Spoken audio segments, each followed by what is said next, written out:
नमस्कार दोस्तों, ये पेपर असिस्टेंट प्रोफेसर हिंदी का है जो कि 2021 में हुआ था।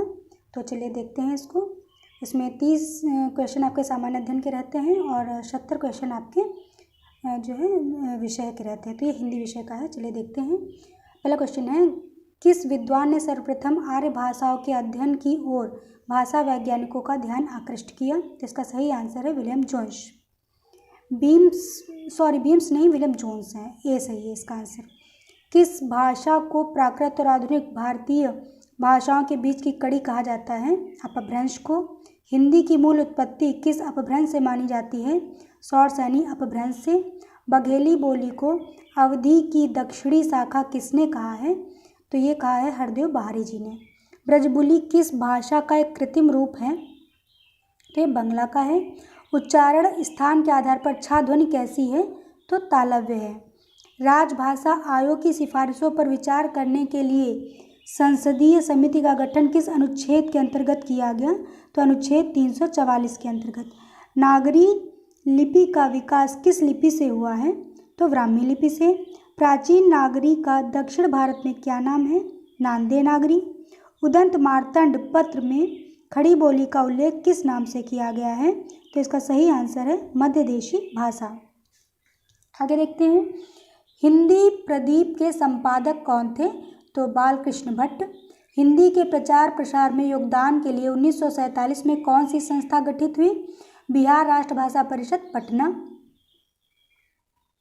महावीर प्रसाद द्विवेदी से पूर्व सरस्वती पत्रिका के संपादक कौन थे? तो श्याम सुंदर दास जी। आ स्केच ऑफ हिंदी लिटरेचर के लेखक हैं? तो एडविन ग्रीव्स। ढोला मारूरा दुहा के पिता का नाम क्या था? तो राजा नल। गोरखनाथ का समय 11वीं सदी है, यह मान्यता किस विद्वान की है? तो इसका सही आंसर है डॉक्टर पीताम्बर दत्त बड़थवाल। नाथ पंथ सिद्धों की परंपरा से ही छटकर निकला है, यह कथन किसका है? तो यह कथन है आचार्य रामचंद्र शुक्ल जी का। दक्षिण के आलवार संत किस शाखा से संबंधित माने जाते हैं? तो ज्ञानमार्गी शाखा से। तुलसीदास की निम्नलिखित कृतियों में कौन सी कृति कांडों में विभाजित नहीं है? तो पार्वती मंगलीय कांडों में विभाजित नहीं है। श्री रामानुजाचार्य की भक्ति किस भाव की है? तो दास्य भाव की है।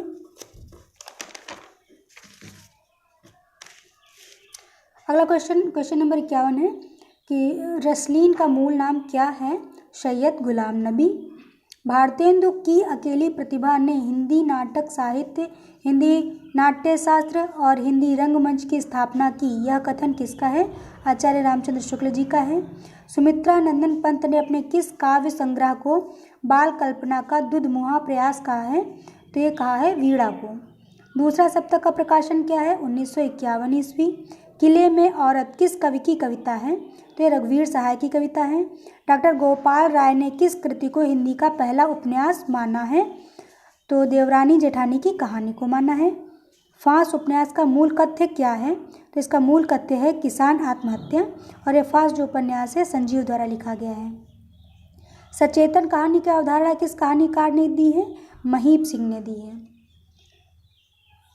निम्नलिखित नाटक और नाटककारों को सुमेलित कीजिए। तो इसका सही आंसर है ए। जो अभंग गाथा नाटक है ये है आपका नरेंद्र मोहन जी का। ताले में बंद प्रजातंत्र ये है विभू कुमार का। वायरस ये है राजेश जैन का। और इत्ता की आवाज़ ये नाटक है आपका असगर वजाहत का। भारत दुर्दशा को निम्नलिखित में से क्या माना जाता है? तो नाट्य राशक माना जाता है। सौभाग्य और दुर्भाग्य मनुष्य की दुर्बलता के नाम है, यह किसका कथन है? तो ये कथन सकराज का है। लंका की एक रात के निबंधकार कौन है? कुबेरनाथ राय जी हैं। मिला तेज से तेज किस विधा की रचना है? तो एक जीवनी है जो कि सुभद्रा कुमारी चौहान जी की है। अपनी जमी अपना आसमां की लेखिका कौन है? रजनी तिलक है। कछुआ धर्म निबंध के लेखक कौन है? चंद्रधर शर्मा गुलेरी।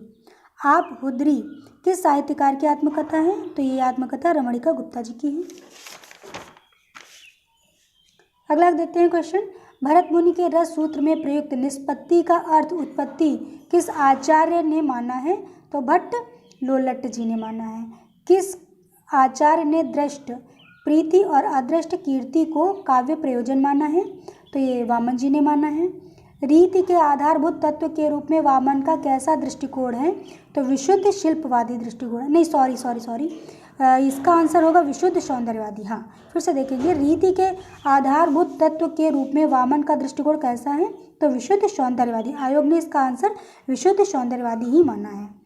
चलती चाकी देख के दिया कबीरा रोए, दो पाटन के बीच में साबुत बचा न कोय। काव्य पंक्तियों में कौन सी शब्द शक्ति है? तो व्यंजना है। लॉन्जाइनस ने उदात्तता का विवेचन किस ग्रंथ में किया है? ऑन द सबलाइम में किया है। किस पाश्चात्य विचारक ने कला और साझानुभूति को अभिन्न माना है? तो बेनेडिक्टो क्रोचे ने माना है। नई समीक्षा के केंद्र में कौन है? तो कृति है।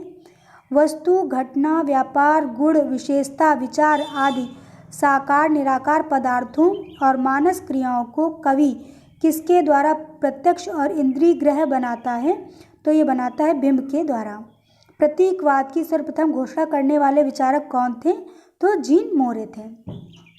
क्वेश्चन नंबर 76 देखते हैं। छायावाद पुस्तक के लेखक कौन है? तो नामवर सिंह जी हैं। जाति का विनाश पुस्तक के लेखक का नाम क्या है? तो डॉक्टर भीमराव अंबेडकर।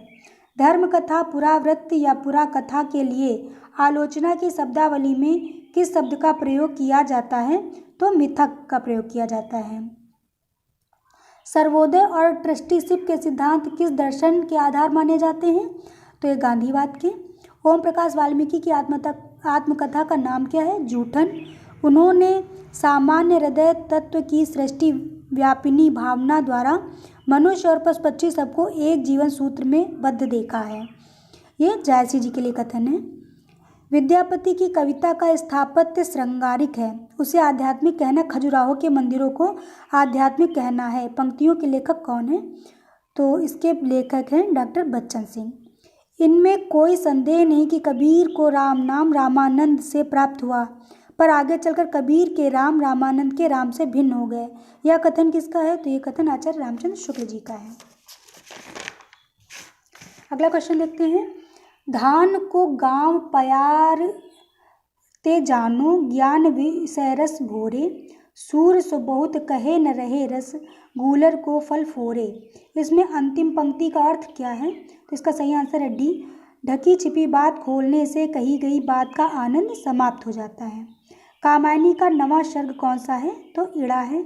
निराला की राम की शक्ति पूजा किससे प्रेरित होकर लिखी गई है? तो ये कृतिवासी रामायण से। जिंदगी निष्क्रिय बन गई तलघर, अब तक क्या किया जीवन क्या जिया, यह किस कवि की पंक्ति है? तो ये मुक्तिबोध जी की पंक्ति है। प्रेमचंद का कौन सा उपन्यास पहले उर्दू में बाजार हुस्न के नाम से लिखा गया? तो सेवा सदन। उसने कहा था कहानी का प्रकाशन किस वर्ष हुआ है? तो 1915 ईस्वी में। अंधा युग का वह कौन सा पात्र है जो अभिशप्त जीवन जीने के लिए बाध्य है? तो इसका सही आंसर है डी, अश्वत्थामा। मृदंगिया किस कहानी का पात्र है? तो ये रसप्रिया का पात्र है। वैद्य जी किस उपन्यास के पात्र हैं? तो इसका सही आंसर है सी, राग दरबारी के। पिता गए माता गई गुरु गए, कंधे से कंधा भिड़ाकर प्राण देने वाला चिर साचर सिंगरण गया। चंद्रगुप्त नाटक में यह कथन किसका है? तो यह कथन चंद्रगुप्त का है। इस देश की प्रजा के हृदय में कोई स्मृति मंदिर बना जाने की शक्ति आप में है, पर यह सब तब हो सकता है कि वैसी स्मृति की कदर आपके हृदय में भी हो। इन पंक्तियों के लेखक कौन हैं? तो इन पंक्तियों के लेखक हैं बाल मुकुंद गुप्त। ये जो है शिव शंभू के चिट्ठे से लिया गया कथन है। भाइयों, अब तो नींद से जागो, अपने देश की सब प्रकार से उन्नति करो, जिसमें तुम्हारी भलाई हो वैसी ही किताब पढ़ो। यह कथन किस निबंध से लिया गया है? तो इसका सही आंसर है सी, भारतवर्षोन्नति कैसे हो सकती है।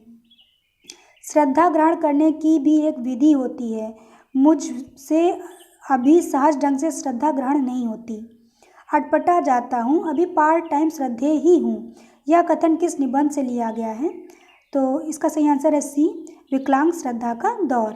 मनुष्य ही साहित्य का लक्ष्य है, यह किस आलोचक की स्थापना है? आचार्य हजारी प्रसाद द्विवेदी जी की। कुत्ते की आवाज़ रपट किस कृति में संकलित है? तो ऋण जल धन जल, जो कि रेणु जी का रिपोर्टाज है, उसमें यह कृति संकलित है। ब्रेख्त और एक उदास नगर शीर्षक अध्याय किस पुस्तक में है? तो चीड़ों पर चांदनी। विष्णु प्रभाकर को आवारा मसीहा लिखने में कुल कितने वर्ष लगे हैं? तो 14 वर्ष लगे हुए हैं। Thanks friends.